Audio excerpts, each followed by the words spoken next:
Okay, so, new career path idea. Step 1. Get convicted of federal crimes related to forcing women into unwanted situations. Step 2.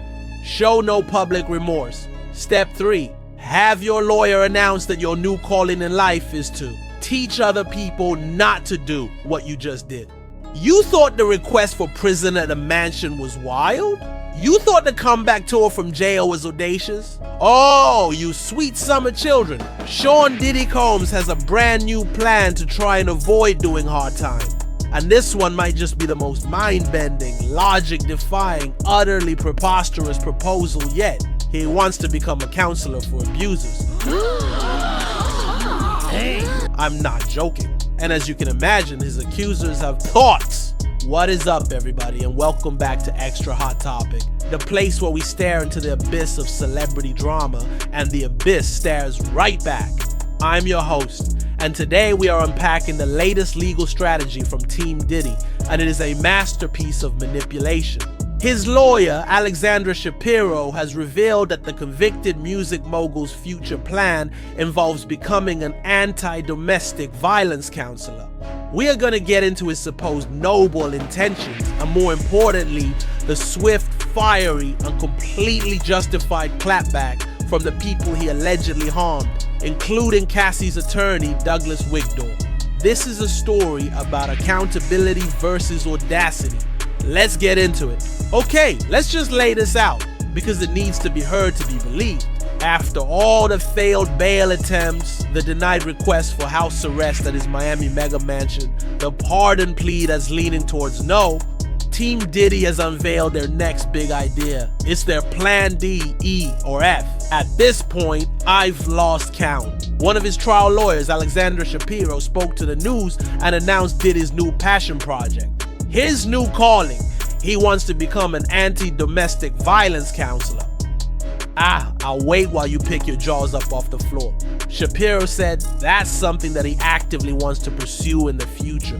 She goes on to say the idea is that he would work with programs and be able to go in and talk to people, talk to youth, talk to others about an issue in a proactive way and be an advocate for this. A proactive advocate. He wants to talk to the youth.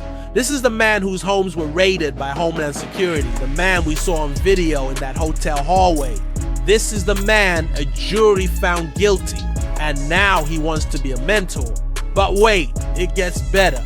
This is the line that sent me into orbit. Shapiro concludes, and sometimes people like him can be the best spokesperson to try to help. The best? The best spokesperson? Are we talking about the same him? The best spokesperson for how not to treat people is someone who has done the work, shown remorse, taken accountability, and dedicated their life to amends. It's not someone whose lawyer is announcing this plan as part of a legal strategy to get a lighter sentence. Because let's be crystal clear about the motivation here. This isn't some noble, selfless act born from months of deep reflection in his Brooklyn cell. It's part of his legal team's attempt to get him time served. They are literally telling the judge, hey, don't give him any more prison time because he's going to become a counselor. It's a get out of jail free card disguised as a redemption arc. It is performance art.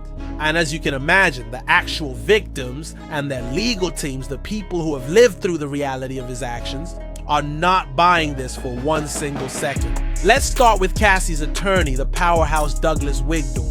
His response was short, swift, and absolutely perfect. He told the news, "This is utterly preposterous." That's it. That's the quote. Utterly preposterous. He didn't need a long, flowery statement. He just called it what it is. It's a word that means foolish, ridiculous, and completely without merit. And he's 100% right. It's the kind of plan that sounds ridiculous even when you say it out loud. But it's the words from the other alleged victims that really hit home. These are the people who have carried this trauma with them. One source, a woman who says she was physically assaulted by Diddy back in 2010, gave the most logical and powerful rebuttal. She asked, how are you going to counsel someone else when you haven't done the work on yourself? Exactly! That is the entire point. Doing the work isn't just saying you want to help people. It's therapy, it's introspection, It's admitting fault without excuses. It's facing the harm you've caused. It's a long, difficult, and private process. It's not a publicity tour that you announce through your lawyer to try and stay out of prison. This accuser nailed it. She called it what it is. This is manipulation at its best. Another one of his alleged victims echoed that sentiment perfectly. She said this plan is making a mockery of the system. It's a mockery of everyone he's harmed. And isn't that what this whole post-conviction tour has felt like? The request to serve time in a luxury mansion was a mockery. The plan to have a comeback concert at MSG was a mockery. And this might be the biggest mockery of all. It treats the very serious work of counseling and rehabilitation like a costume you can put on to fool a judge. And she gives the real prescription for what needs to happen. She says he needs intensive therapy, not a microphone, not a stage, not a captive audience of at-risk youth. He needs a therapist's office. He needs to be the one receiving the counseling, not dishing it out. It's just staggering when you put it all in context. Let's just quickly recap the saga for anyone who's just joining this roller coaster. This all started with lawsuits, most notably Cassie's. It led to his homes in Miami and LA being raided by Homeland Security. It led to that horrifying hotel footage of him abusing Cassie being released to the public. It led to an 8-month stay in jail, a high-profile trial, and a conviction on 2 federal counts. And after all of that, his solution is to become the teacher.